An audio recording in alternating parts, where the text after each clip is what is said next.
जरा सोचो तुम रेगिस्तान के बीचों बीच एक खूबसूरत लड़की के साथ अजीबोगरीब जगह पर फंस जाओ जहाँ से निकल पाना नामुमकिन सा लगे। कुछ ऐसा ही होता है हमारी आज की कहानी में। कहानी की शुरुआत होती है एक बंजर रेगिस्तान में, जहाँ हम एक मिट्टी से लथपथ बच्चे को इंसानी उंगली चबाते हुए देखते हैं। फिर जल्द ही हम सैम नाम के एक आदमी को देखते हैं जो घूमते घूमते इस इलाके में आ पहुंचा था। असल में वो एक प्रोफेशनल फोटोग्राफर था जो यहाँ सोलर एक्लिप्स की बेहतरीन तस्वीरें खींचने आया था। फिर कुछ ही पलों में सूर्य ग्रहण शुरू हुआ और सैम ने बेहद सुंदर तस्वीरें खींची। अपना काम पूरा होने पर वो वापसी के लिए अपनी गाड़ी की ओर चल पड़ा, पर तभी उसकी नजर एक बच्चे पर पड़ी जो अकेला बैठा रो रहा था। सैम ने उससे पूछा कि क्या हुआ, तो बच्चे ने कहा कि वो अपने माँ बाप से बिछड़ गया है। तब सैम ने उसे अपनी गाड़ी में चलने को कहा ताकि वो मिलकर उसके माँ बाप को ढूंढ सके, लेकिन वो बच्चा अचानक खड़ा होकर उल्टी दिशा में चलने लगा। उसने कहा कि उसके माँ बाप इस तरफ हैं, जिससे सैम को कुछ समझ ही नहीं आया, लेकिन वो इतने छोटे बच्चे को अकेला नहीं छोड़ सकता था, इसीलिए वो भी उसके पीछे चल दिया। कुछ देर चलने के बाद सैम को एहसास हुआ कि जल्द ही रात हो जाएगी,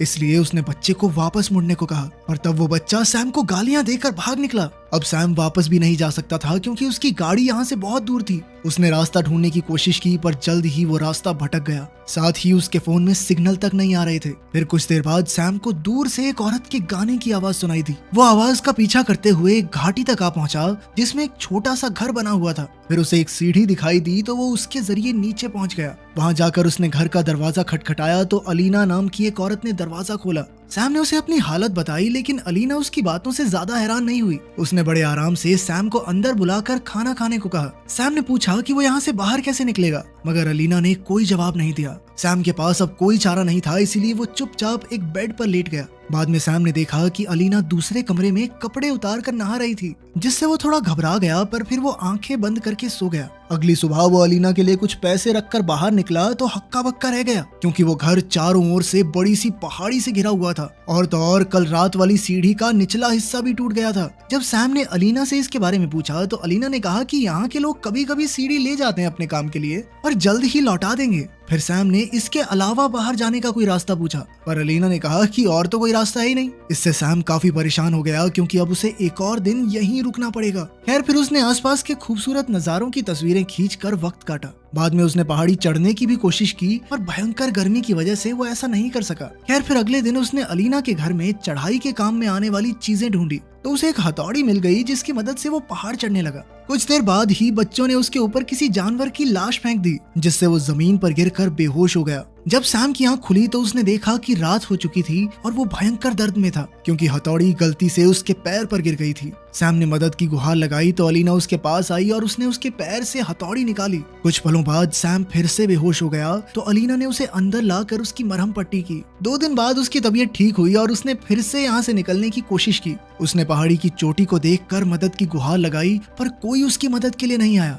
तब सैम ने गुस्से में आकर अलीना को घर से बाहर निकाला और पूछा कि आखिर ये सब चल क्या रहा है। अलीना ने उसके सवाल का कोई जवाब नहीं दिया और कहा कि वो उसका ध्यान रख सकती है, पर सैम ने चिल्लाकर कहा कि वो अपनी पुरानी जिंदगी में वापस जाना चाहता है। अलीना ने उसके नजदीक आने की कोशिश की, पर सैम ने कहा कि मैं अकेला ही ठीक हूँ, दूर हो जाओ मुझसे। फिर कुछ समय बाद कॉर्वस नाम का एक लड़का और उसकी बहन पहाड़ी के ऊपर आए और कॉर्वस ने सैम को आवाज दी। सैम ने उसे बताया कि वो यहाँ फंस चुका है और उसे बाहर निकलने में मदद चाहिए। तब कॉर्वस ने कहा कि वो रस्सी लेकर जल्द ही वापस आएगा। ये सुनकर सैम बहुत खुश हो गया और कॉर्वस का इंतजार करने लगा। बाद में कॉर्वस ने सैम की ओर रस्सी फेंक कर उसे खुद को बांधने को कहा। सैम ने ऐसा ही किया, जिसके बाद कॉर्वस और बाकी लड़के मिलकर उसे ऊपर खींचने लगे, पर फिर वो बीच में रुककर अचानक सैम का मजाक उड़ाने लगे। उन्होंने रस्सी आगे पीछे घुमाकर सैम को परेशान करने की कोशिश की और एक लड़के ने उसके चेहरे पर पेशाब तक कर दिया। जल्द ही सैम एक पत्थर से जा टकराया और हवा में लटकते हुए ही बेहोश हो गया। तभी अचानक अलीना वहां आ गई और लड़कों को अपनी भाषा में डांटने लगी, जिससे वो सब डर कर भाग गए।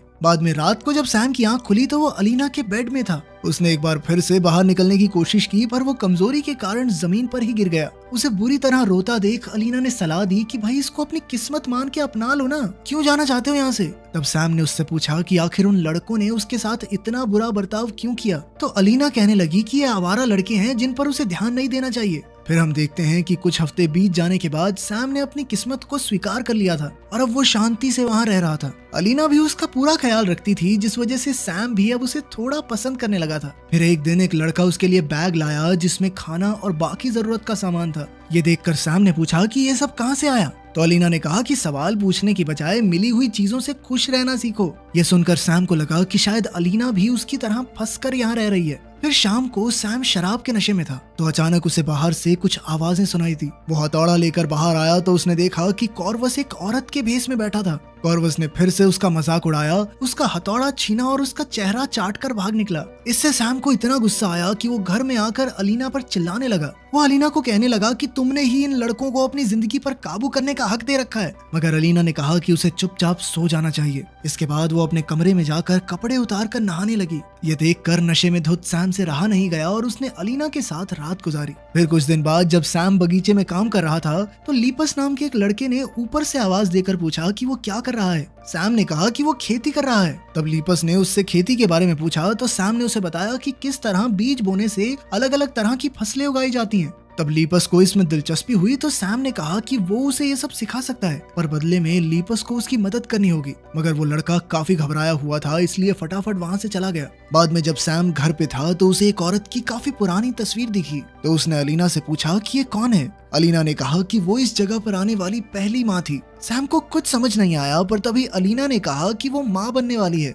उसने कहा कि सैम पर उसकी देखभाल करने की कोई जिम्मेदारी नहीं होगी, पर सैम ने उस पर इल्जाम लगाते हुए कहा कि अलीना ने उसे फंसाया है। वो नहीं चाहता था कि उसका बच्चा एक पागल औरत की गोद में पले। खैर फिर अगली सुबह सैम जॉगिंग कर रहा था तो लीपस फिर से वहाँ आकर उससे बातें करने लगा। सैम ने उससे मदद मांगते हुए कहा कि अलीना माँ बनने वाली है, इसीलिए उन्हें वहाँ से निकलना होगा। उसने लीपस को रस्सी लाने को कहा ताकि सैम उसे फिजिक्स समझा सके। फिर सैम ने कहा कि जब वो यहाँ से आजाद हो जाएंगे तो वो सब एक परिवार की तरह रह सकते हैं। तब लीपस ने कहा कि वो उनकी मदद तभी कर सकता है जब बाकी सब सो रहे होंगे। लेकिन अचानक एक और लड़के ने उनकी बातें सुन ली और वो जबरदस्ती लीपस को वहाँ से ले गया। बाद में घर पर अलीना ने सैम से पूछा कि वो लीपस से क्या बात कर रहा था। सैम ने कहा कि लीपस का दिल साफ है, वो बाकी लड़कों की तरह नहीं है। पर जब उसने अलीना को बताया कि लीपस भागने में उनकी मदद करने वाला है तो अलीना परेशान हो गई। सैम ने कहा कि अपने घर वापस जाकर वो आजादी से रहेगा और चीज बर्गर खाएगा। मगर अलीना को चीज बर्गर के बारे में पता ही नहीं था, क्योंकि वो आज तक यहाँ से बाहर ही नहीं निकली थी। खैर उनके सोने के बाद हम देखते हैं कि सारे लड़के अजीबोगरीब कपड़े पहनकर